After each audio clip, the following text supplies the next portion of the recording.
there everybody, your average gamer here, and we're going to be doing the top 5 worst zombie weapons in Call of Duty Black Ops 3. Now, I'm pretty sure a lot of people made videos like this, and there's a lot of top 5 videos, everyone putting out their own personal opinions, and I thought, why not put my own personal opinions in there, because some people like the weapons that are on this list. But starting on at number 5, we're going to be talking about the Shiva. Now, the Shiva is a piece of garbage, and that should all it is, but it's good when it's pack-a-punched. It actually is good when it's pack-a-punched. I've used it, and I said, wow, this is actually pretty darn good. I might consider using this. Sadly say that this gun is not what you think it is. It has bad ammo. It has two headshot by round 3. It's like the Car 98. It's like as weak as the Car 98, but is like the looks and ammo capacity of the M14 from Black Ops 1 and 2. So I mean, it's like a bad mixture. It's a really bad mixture. It's something to cry over. But if you want good points, this is better to get than the RK5.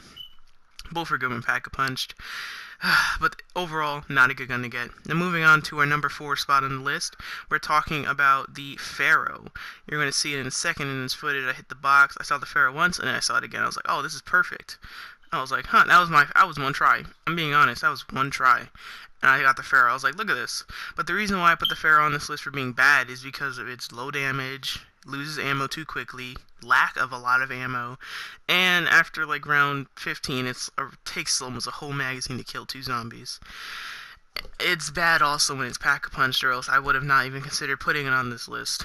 But overall, the reason why it's not lower down the list is because it's really good for points. Just like the Shiva was up there. They're really good for points. You can get a lot of points with these 2 guns, and I really suggest, if you want points, get the Pharaoh and get the Shiva, because that's kind of one of the ways you're going to do it. Also, on a number 3 spot, you're going to see another good point builder. Number 3 is the infamous Vesper. Now, the reason why the Vesper is on the list is its bad accuracy, it's bad ammo, 30 of 210. You're going to be done on ammo in like round 10 or round 12. You're going to be out of ammo, or at least super low, and you're going to be like, oh, I need a max ammo. Or you're going to have to go buy ammo from the wall if you're not, if you're close enough. Look at this hip fire. You saw that? I used up a whole magazine from hip firing. It's like it already has double tap. Why go buy double tap with this gun? It already has it. And when you buy double tap, you just chew right through that ammo, and it's all gone. It's all gone. Believe me, I've used this gun under Heisendrach. I use it on the Giant. I use it on Shadows of Evil. I've used this thing on Grovri and Zebatinozimo. I can't pronounce those 2, but it doesn't matter.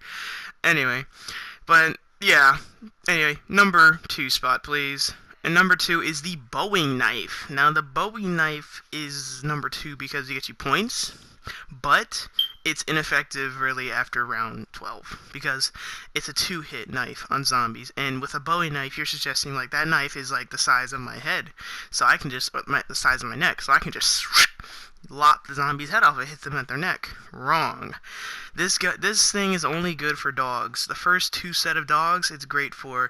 After that, it's a 2-hit on dogs, and then after that, it's a 3-hit on dogs, and then after that, 4, 5, and on the zombies, it's like 24. It's like I think it cuts the knife and mount in half. So you probably knife the zombies was on round 20 10 times. But now moving on to number 1, it's the ray gun, and the ray gun's on this list because it's such a terrible gun. It has bad accuracy, it's a 2-hit pack-a-punch on dogs, and it's a 3-hit on round 24. This gun loses all of effectiveness by round 25, and it's just really one of the bursts. It's a good beginner gun, like if you're going to survive, or it's really great on Shadows of Evil and Der Heisendrach because you have the Panzerschreck, and then you have the Margala. And like on Grovin and Stalingrad, that's another good map to have it on because of that. I forgot the name of that zombie that's like all armored.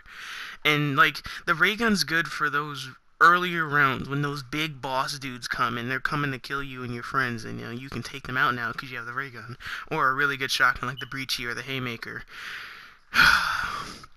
But this gun, I shot a zombie 3 times on round 24 and he didn't die. I got rid of this gun, and it took me literally almost 3 hours to get this gun out the box, so it's not even worth it. I got the Wonder Waffle 3 times. 3 times. Like, usually I don't get the Wonder Waffle at all. All now that I want the ray gun, the dumb ray gun on round 24. I get it on round 21 or 20, I think, in the previous clip we just saw. I think it was round 21. And it's not a good gun. It's just XMG, the Haymaker, the Breachy, the ICR, the HVK, the Dingo, the 48 Dredge. Like, those are all better guns. If you're gonna pick a gun from the box, and don't pick the ray gun if it's past round 20, you're gonna die with that gun. That's all I can tell you. If you don't have enough to pack-a-punch it, you're gonna die with that gun. Because then when it's pack-a-punch round 25, it's also useless. So it's not even worth pack-a-punching in round 20. You're more better off pack-a-punching that gun. So, anyway, if you enjoyed this video, please give it a thumbs up and subscribe. And as well, I hope you all have a very, very cool day.